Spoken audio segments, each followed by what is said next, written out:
Hey everybody, Miss C here on the Vine, and welcome to another segment of Let Me Ask You This.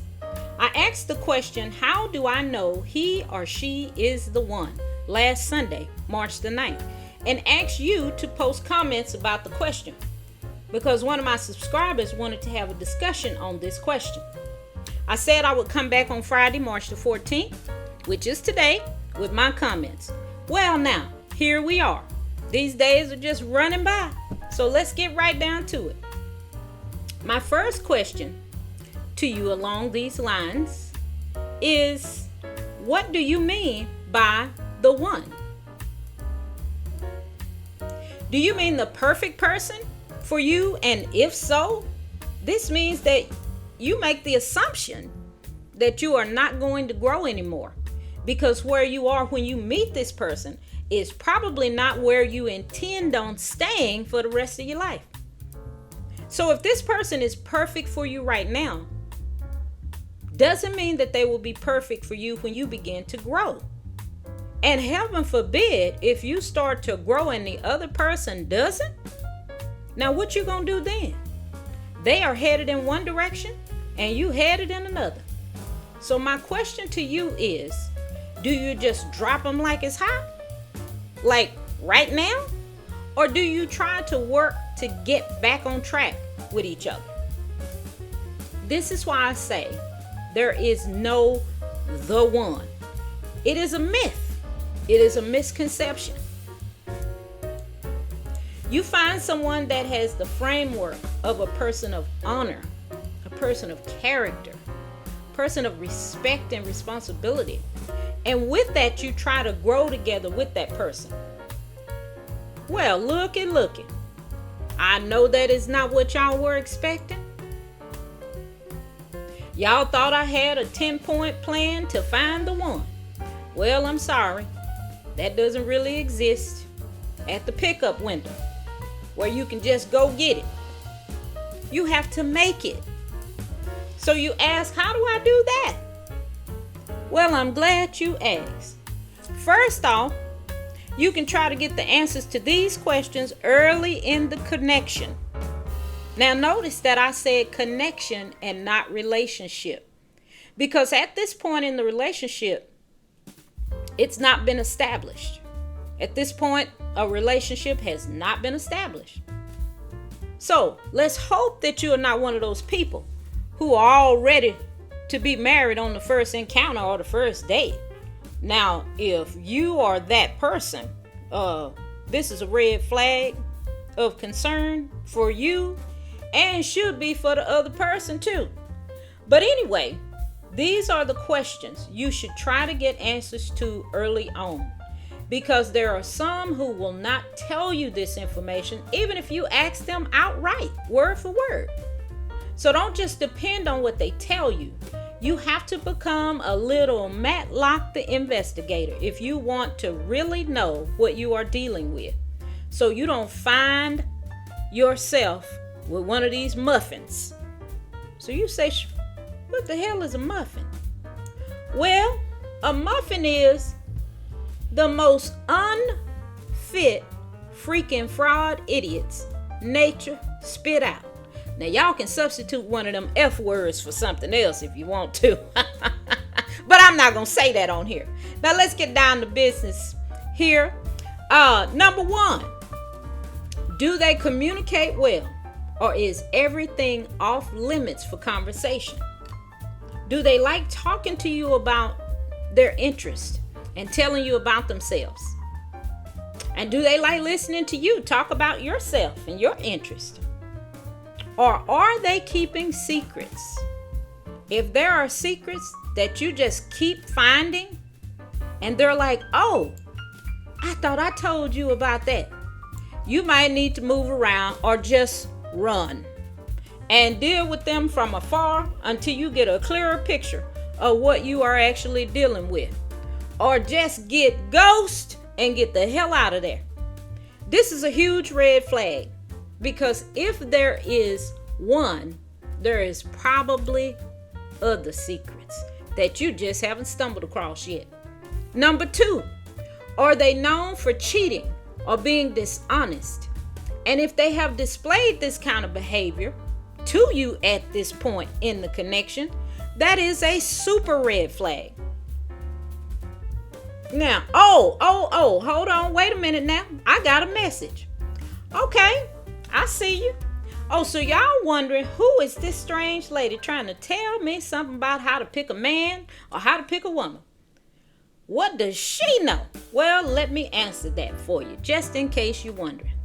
I don't know anything about your particular situation, but I can say that I've been married and married again and married for a couple of decades and still is. And I can tell you that the bullshit between the families, the family members on your side and on their side, your siblings and their siblings and kids, is enough to make you reconsider the whole relationship scenario altogether.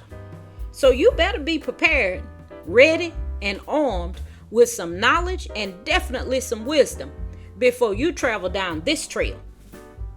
So, without me having to tell you that you need to take a class in the fine arts of go sit your ass down and mind your business, I have given you some insight into why I am saying what I am saying to you, and give you a little bit of insight of me for the record. But again, it's all in love and in an effort to be helpful. That's what I'm trying to do here. So let's stay classy and not trashy. So anyway, number 3, are they dealing with any type of addictive behavior? Like drinking, gambling, drugs, churching too much. Yes, this can be an addiction. Cheating, as I have already mentioned. Being too possessive, needing to know where and what you are doing at all times. Now, here is some information about those who have addictive personalities. Now, if they are addicted to one thing and you're okay with it, because it seems harmless, be careful. Because if there is one addiction, there is a possibility that there are others. You just don't see them yet. So pay attention to that.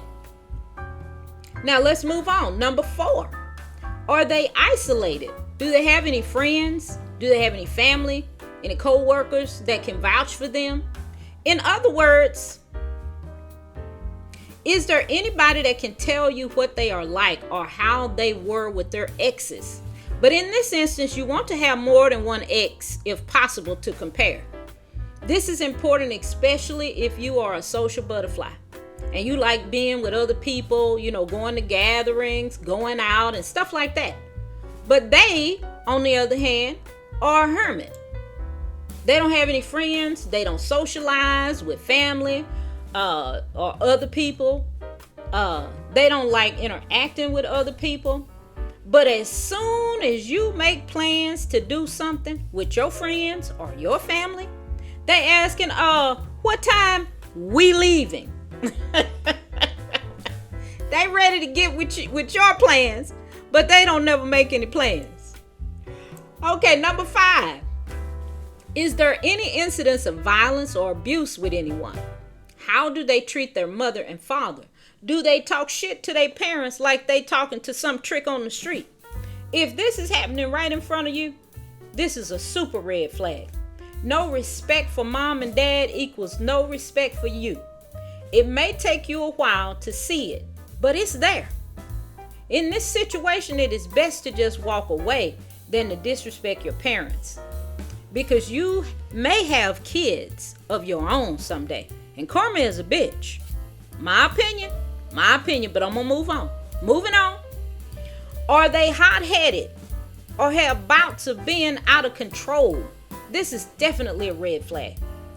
Now, this one you are going to have to do some investigation on, because they are definitely not going to let you see this. They are definitely not going to let you see this in them, and they sure as hell are not going to tell you about it. But if you happen to have the opportunity to see this for yourself, God damn it, run for the hills. Them boogers is probably bad shit crazy. I'm just saying. Moving on. Number 6. What is this person's work ethic? Are they constantly unemployed? have no history of long-term employment. Now, don't get me wrong, I'm not just talking about staying on one job for a long period of time. I mean consistently being able to support themselves. Or have they been moving from sofa to couch, couch to floor of their family and friends and whomever will temporarily house them? Them boogers laying around like a turtle who need to scratch his ass, but he is too slow and his arms is too short to reach it. So you know what's getting ready to happen with that. Absolutely nothing.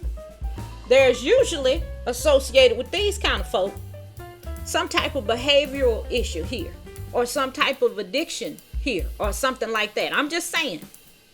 Now, consistency is knowing how to hustle when you need to. Sometimes it's good to have somebody that knows how to hustle. And it's not just sitting around waiting on somebody to hire them or hand them something. They can pull some shit together and make it happen for themselves. But we want that something to be legal. You know what I'm saying? But on the other hand, you want to see if they are workaholics and everything at work comes before you. Or is this person known for putting other people and plans before their relationship or their families? They're always apologizing for being late or having to cancel because of work, or mama needed me to pick this up at the store, for her. Or my baby daddy was giving me some problems, so that's why I'm late. This is very important. You want to watch out for these professional baby mamas and daddies. You want to watch out for them. But anyway, moving on to number 7. Are they dealing with any type of mental illness? This can be hard to spot in the beginning. So all I'm going to suggest here is that you make sure that you take this into consideration.